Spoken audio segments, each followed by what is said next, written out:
You have extensive experience in sales and creating partnerships. Do you have any advice maybe to people out there, which I would say, whether you are in sales or not, you are always in a position of influence, whether we like it or not. Absolutely. So it seems like your career, you got a lot of experience in this. Is there any advice that you would share with somebody who's in that predicament? Maybe they're just not good at it, or they just struggle with it, with sales and creating those kind of partnerships with people? Yeah, I think the key with partnerships is you've got to put yourself in your partner's shoes. Too often, people view partner. I think one of the greatest nuggets of wisdom I heard about partnerships is, do you view partnership as a courtship or a marriage, right? So too often, like I would work for software vendors, and we would try to get other companies to resell our product, either embed it into their product or resell it and offer services around it. They would view it as, and this is with any vendor-partner relationship, the partner views it as a courtship. They're like, okay, you vendor, say you're IBM or Cisco or any large company, do you really care about me, the small business that's trying to help promote your products in the market?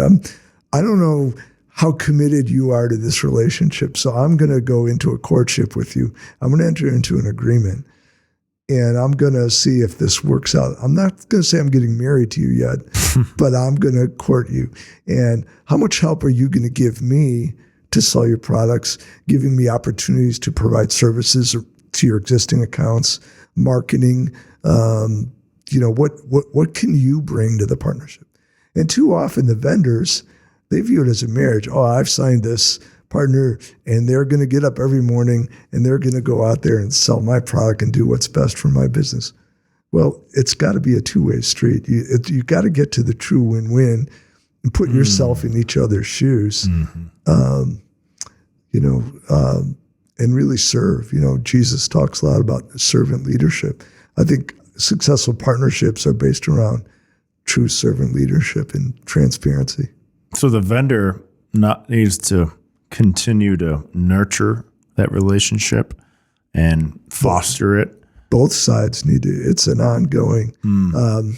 My friend Dan Cooper wrote a book called Sharpen, and he's got a chapter in there about partnerships. And it's got a very simple model. It's kind of like multiple arrows. So you get together periodically, and both sides of the partnership draw this little drawing with two arrows and how they feel the partnership is going. Are the both arrows going in the same direction? Is one arrow going in one direction, one going in the other?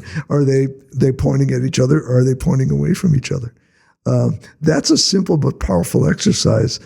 How do you and the partner feel about how this relationship is going? It's just like a marriage relationship, right? How are you and how is your wife feeling? You want to know her heart. You want to know her emotions,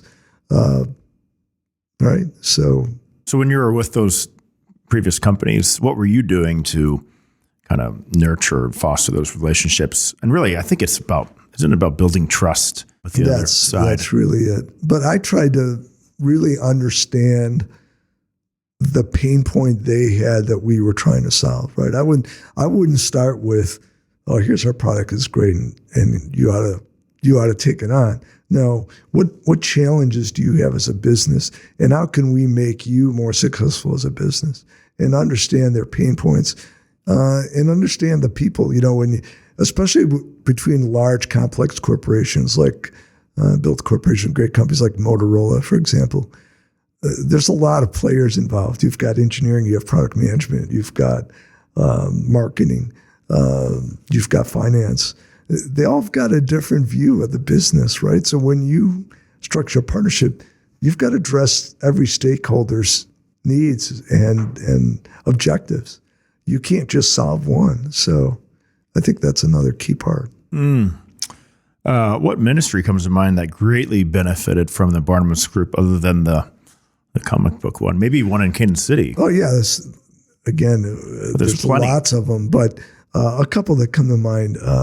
Ministry called Caring for Kids Network. Portia Shields does a great job leading that organization. They work with schools in the inner city. trying to just give those kids every opportunity they can. And she came before the Barnabas Group, presented her ways she needed help.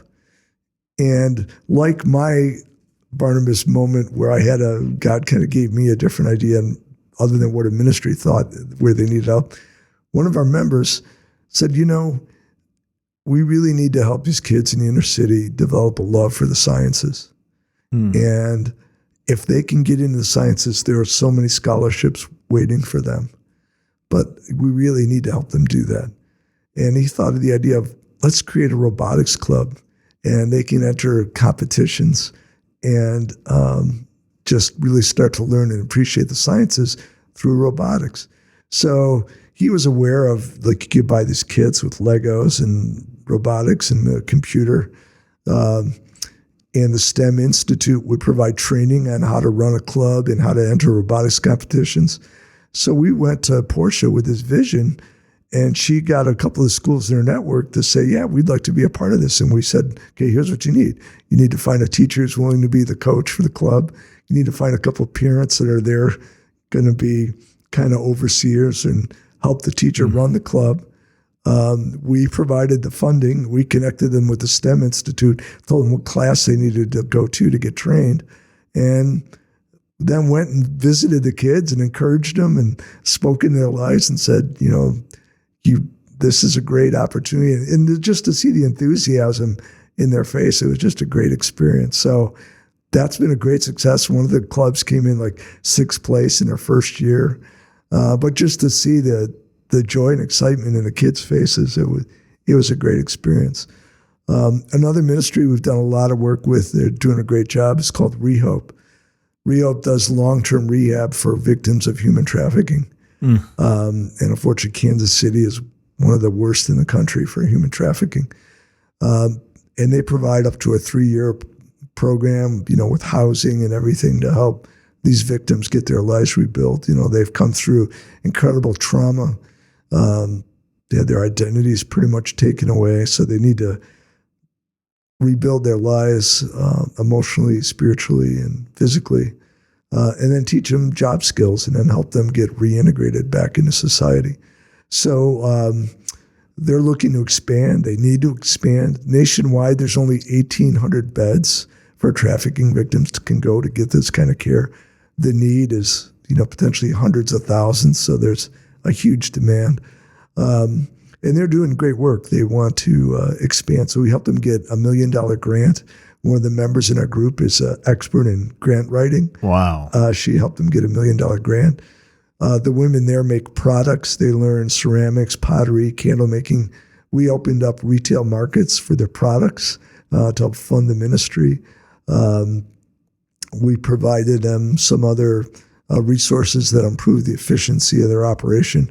We're now working with them on a long-term nationwide expansion plan because, again, they've got some great expertise. They've built some best practices.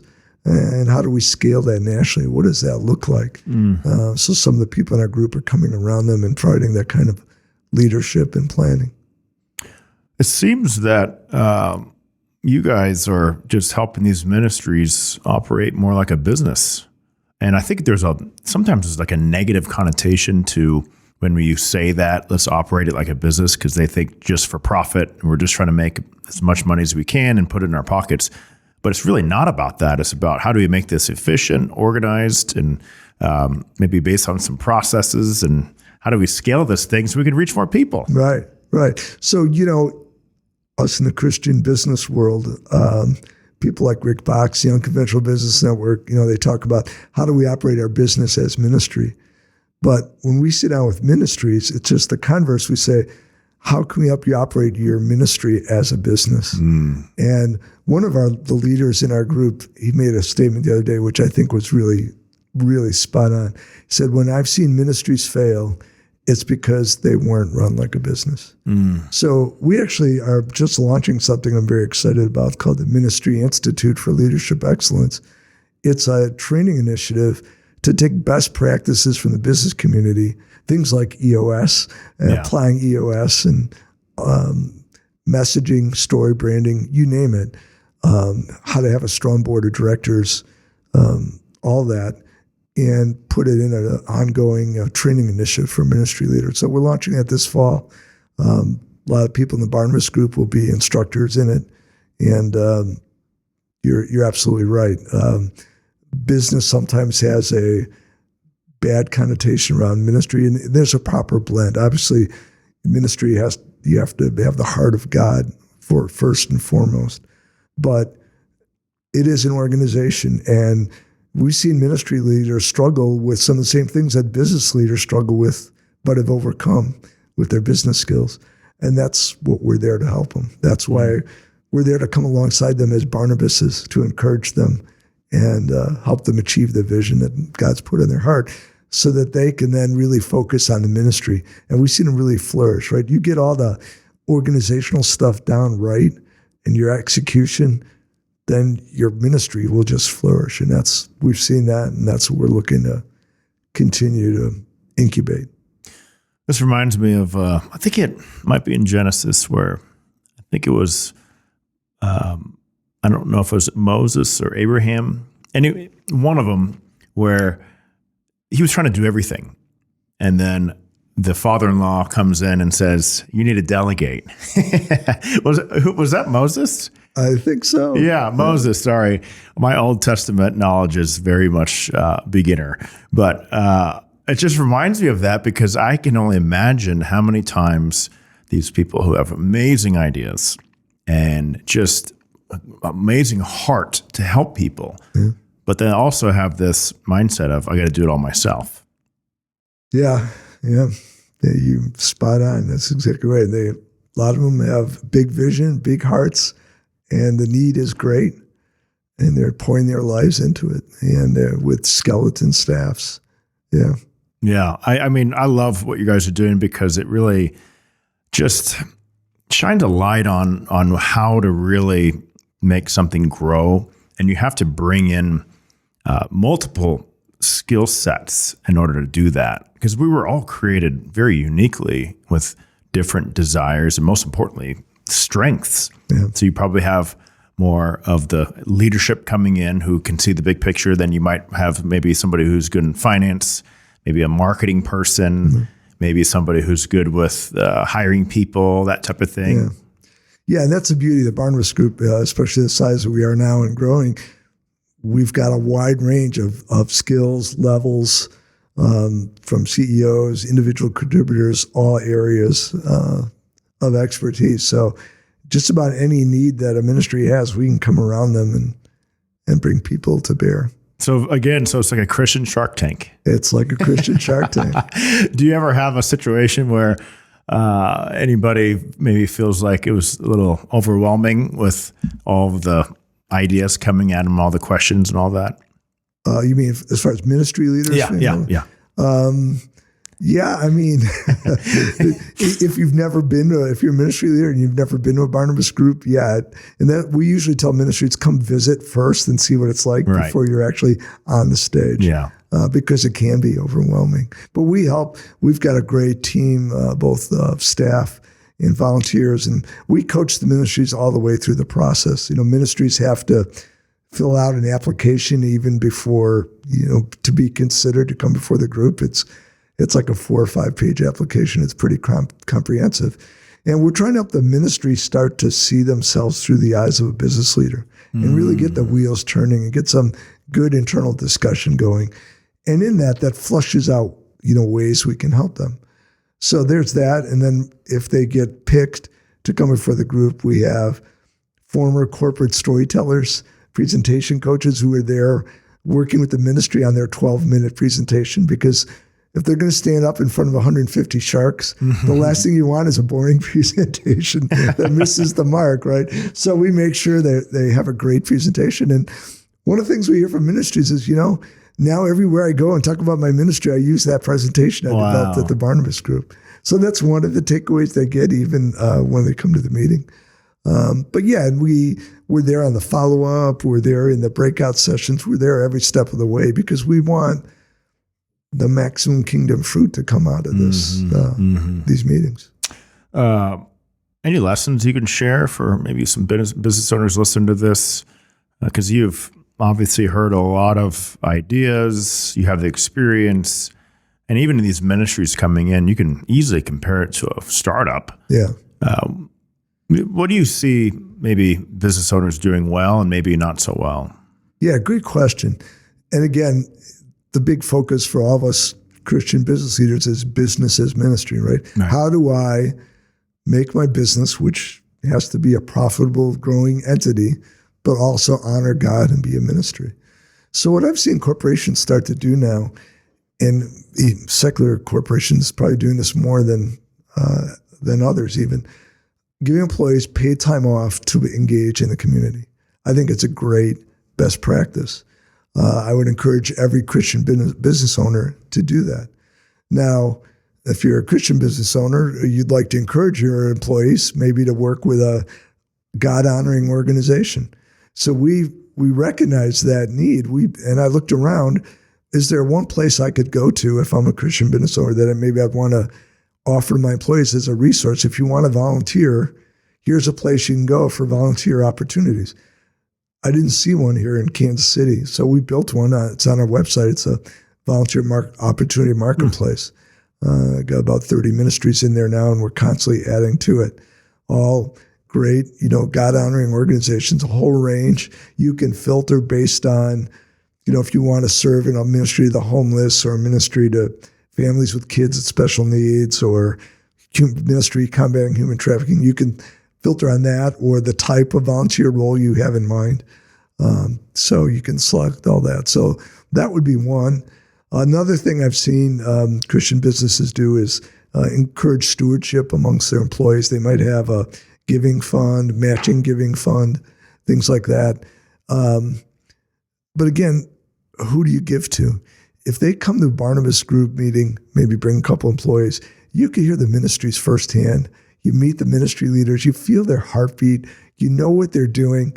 What better way to engage with a ministry that you know all about them, you know what they're doing, you know their heartbeat, and God touches your heart, connects your heart to theirs, and now you engage. You engage with your time, you engage with your stewardship, finances. That's a great marriage. So to me, I would encourage business owners, get engaged in the community, make a difference, business as ministry.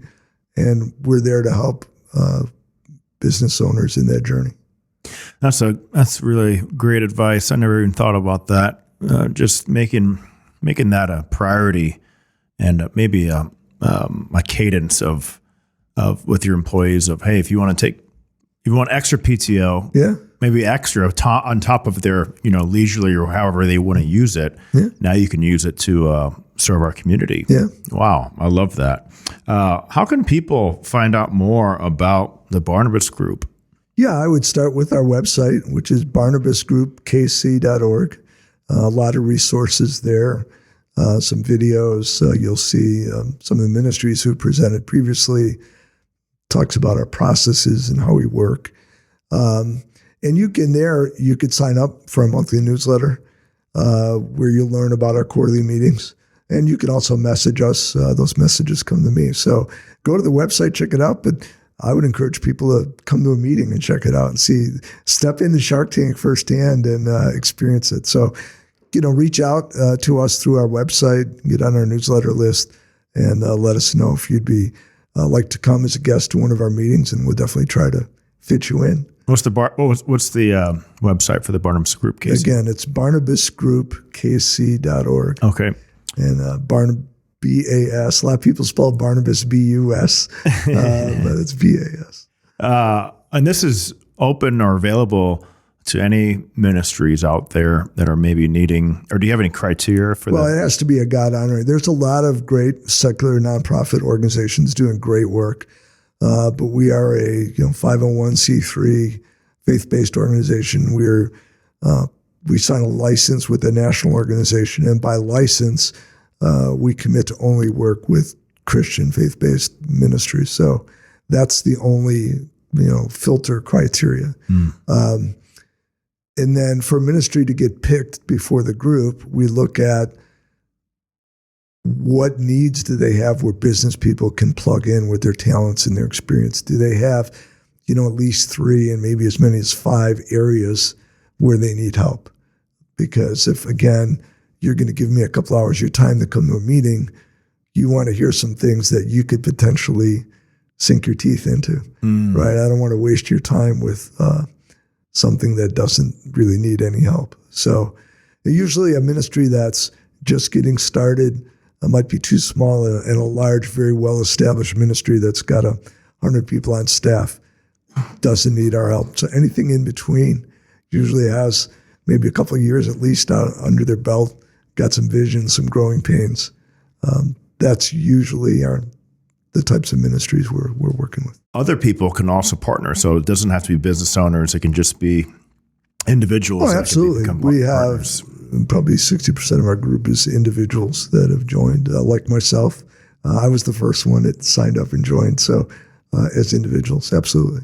So as we wrap this episode up, unfortunately, we're running out of time, but I do want to ask you, do you have any final remarks? Yeah, I have one. We talked about the Barnabas Group being a Shark Tank. And, the real Shark Tank on TV, people are there to invest their money and get a return. And, business people are always looking at what's the next hot thing I should invest in, right? Is it AI? Is it battery technology? Is it martial arts, right? What is the next hot thing we should invest in? But we've got something more valuable to invest than our money. It's our time, right?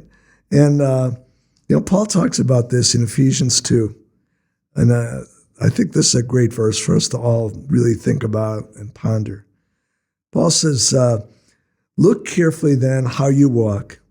Live purposely and worthily and accurately, not as the unwise and witless, but as wise, making the very most of the time, for the days are evil. And that's Ephesians 2, 15 and 16. And in the Amplified, it says, making the very most of the time, buying up each opportunity, for the days are evil. So that, I think, there's so much stuff that we can spend our time on these days. And with every new productivity gadget and device and app that we use, it seems like we have still even less and less time, right? Where did it all go? Again, my mentor, Bob Shank, talked about balance, margin, and focus, how to free up more margin in your life so you can do more things for the kingdom. And that's the thing that grieves my heart. A lot of times I see high potential business people that could really be a blessing to a ministry, and they're like, yeah, I just don't have any time. I'm like, okay, I just hope you're investing it as God would want you to invest it. So I think all of us, especially Christians in the marketplace, we've got so much potential, so much to steward. Obviously, we have great business potential, but we also have great kingdom potential. And where are we investing that time? Yeah, unfortunately, there are so many different distractions now, more than ever. Yeah. More than ever. I mean, obviously it starts with the smartphone, but I mean, we have 1,000 different TV channels. Yeah. And I heard something that was very wise. On your phone, you can track minute by minute how much you've used that smartphone for the day. Yeah. And you can also track how much you've read the Bible. And I would say, how can we get to the point where our scripture reading is more than our phone reading? Yeah. And I think if we start in the Word, everything else follows, right? Because that changes the heart. Absolutely. And once the heart's changed, then you start feeling very much different about things like Netflix and all these other things. And I know I've felt that even in the last couple of years, is once I've really committed to scripture, then it's just, I'm not interested in the TV shows and all those other things because it's not enough for me anymore. Yeah. No, great point. And, and I've talked a lot about doing things for God, using our experience and talent, but it's got to flow out of being with God. I mean, my board members shared a great nugget with me the other day. We have to be with God before we go do for God, because otherwise we're just doing it out of our flesh, not out of God's heart. And it all starts in the Word and our quiet time, and everything flows out of that. because that's part of the sanctification process, Absolutely. right? After we're saved, it doesn't stop there. That's where it begins. Absolutely. And even we're finishing up James in our Bible study, and I just remember it says, faith without works is dead. Yeah. Right? After you get saved, and then you let's put it to practice. Absolutely. And really expand and further God's kingdom. Yeah. Yeah. So again, it's all about balance, margin, and focus. I love it. Yeah. Thank you so much for coming on the show. If you're listening to this, please check out the Barnabas Group in Kansas City. I'm definitely going to visit or partake in one of your Shark Tank events. Well, thank you, Bronson. We look forward to having you. Thank you for this podcast. What a great service to the community. And again, it's an honor and a pleasure to be on here today. So thank you. Thank you so much for coming on.